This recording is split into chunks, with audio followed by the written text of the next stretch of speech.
Assalamualaikum warahmatullahi wabarakatuh. Jumpa lagi dalam pembelajaran fisika. Kali ini kita akan belajar tentang gerak lurus beraturan dan gerak lurus berubah beraturan. Gerak lurus adalah gerak yang terjadi pada lintasan lurus. Gerak lurus terbagi menjadi dua, yaitu gerak lurus beraturan dan gerak lurus berubah beraturan. Gerak lurus beraturan merupakan gerak yang terjadi pada lintasan lurus dengan kecepatan selalu sama dalam selang waktu tertentu. Perhatikan ilustrasi ini.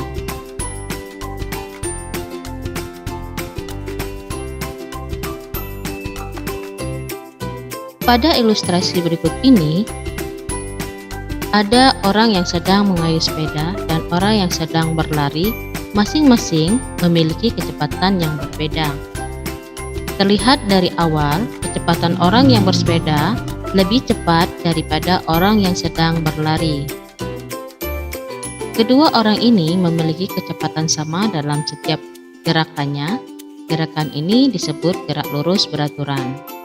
Gerak lurus beraturan dapat diilustrasikan dengan melihat hubungan grafik antara jarak dan waktu, kecepatan dan waktu, serta percepatan dan waktu.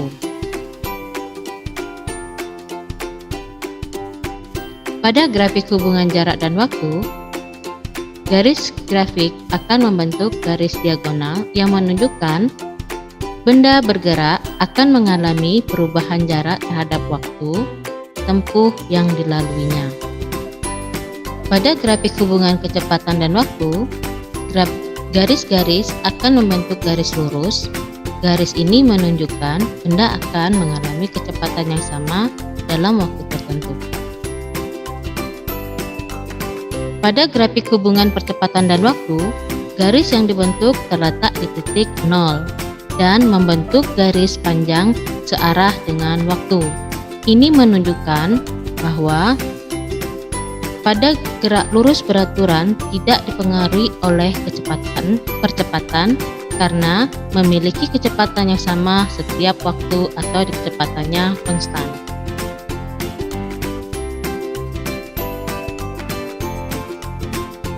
Persamaan untuk gerak lurus beraturan adalah V sama dengan delta X per delta T, dengan delta X sebagai perpindahan, delta T sebagai waktu.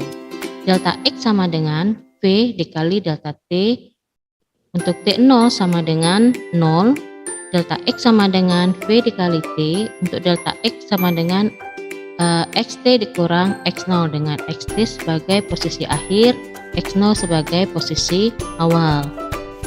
Sehingga dapat dituliskan XT dikurang X0 sama dengan V dikali T. Sehingga akan ditemukan persamaan kedua, yaitu posisi akhir sama dengan posisi awal ditambah dengan kecepatan dikali waktu.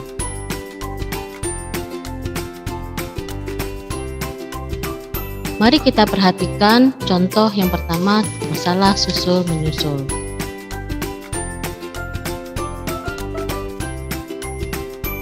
Sebuah sedan yang sedang melaju 90 km per jam berada 100 meter di belakang sebuah jeep yang sedang melaju 75 km per jam. Tentukan waktu yang diperlukan sedan untuk menyusul jeep. Di manakah sedan menyusul jeep?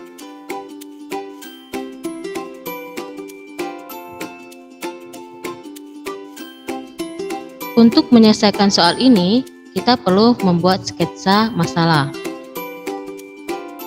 Mobil sedan dilukiskan 100 meter di belakang mobil jeep dengan masing-masing memiliki kecepatan 90 km per jam dan 75 km per jam. Dan dibuat sketsa pada titik P, jeep tersusul oleh mobil sedan.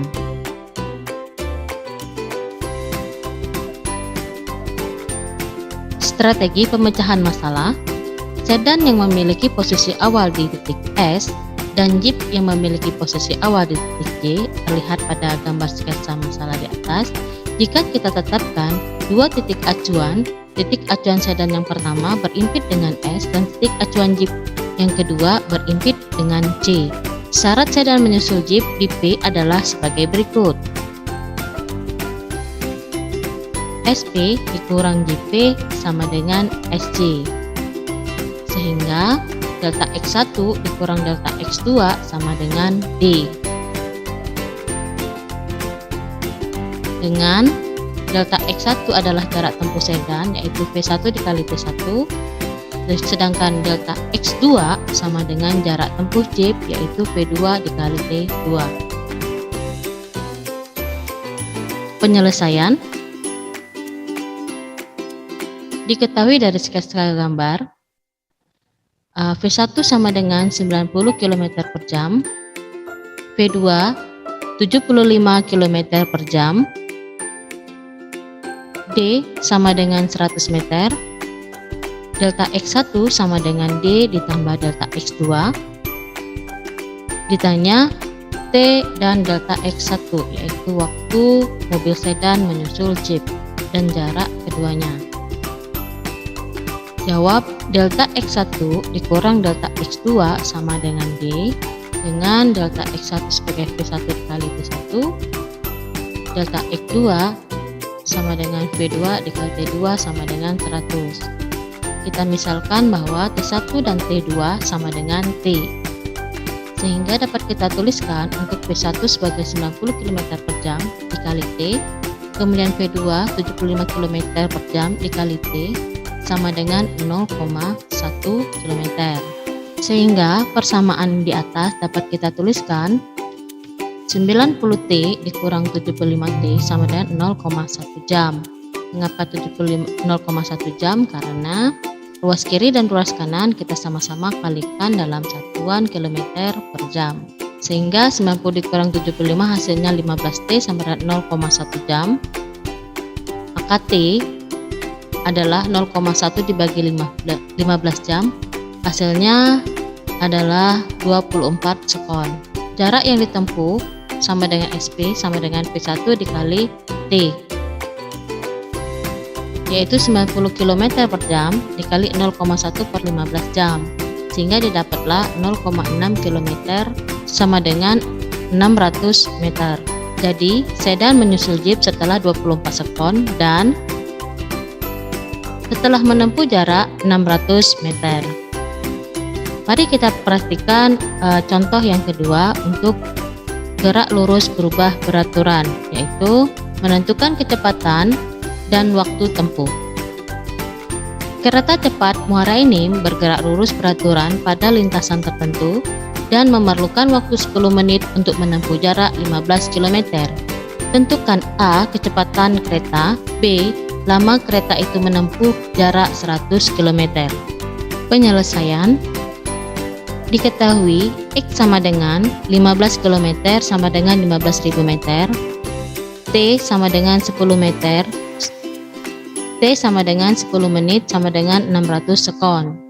Ditanya A sama dengan kecepatannya berapa, B, T dengan X sama dengan 100 km sama dengan 100.000 meter. Untuk menjawab soal yang A, kecepatan kereta cepat muara ini bergerak lurus beraturan adalah P sama dengan delta X per delta T. Maka 15.000 dibagi 600 sekon sama dengan 25 meter per sekon.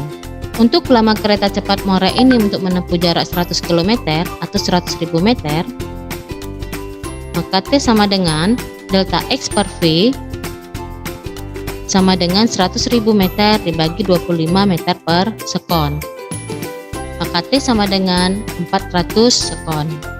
Jadi, kecepatan kereta cepat muara ini adalah 25 meter per sekon dan lama kereta cepat muara ini untuk menempuh jarak 100 km adalah 4.000 sekon.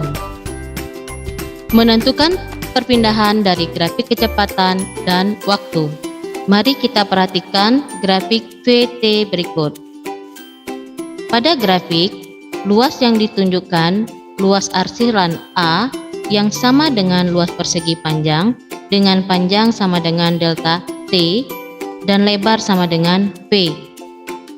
Jadi, luas arsiran A sama dengan delta T. Tampak pada luas A sama dengan delta T yang tak lain adalah perpindahan delta T. Untuk grafik VT diberikan luas daerah di bawah grafik VT sama dengan perpindahan delta T. benda. Delta T sama dengan luas daerah di bawah grafik VT. Mari kita pahami soal yang ketiga, yaitu memahami gerak lurus beraturan pada grafik VT. Grafik berikut menunjukkan hubungan antara kecepatan terhadap waktu. Tentukan kecepatan dan kelajuan rata-rata selama 8 sekon. Pada grafik hubungan VT, perhatikan garis merah yang dilalui oleh titik O menuju titik B, lalu menuju titik C, kemudian menuju titik D, dan berakhir pada titik E. Pada titik-titik tertentu, yang waktu terlewati melalui hubungan di tiap sisi sampai batas waktu terakhir, yaitu pada titik P, Q, dan F. Titik P menunjukkan waktu pertama benda bergerak diperlambat, dan pada titik Q, benda mulai bergerak dipercepat sampai di titik D.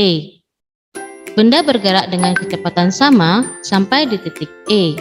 Dan titik F menunjukkan waktu terakhir yang ditunjukkan benda bergerak.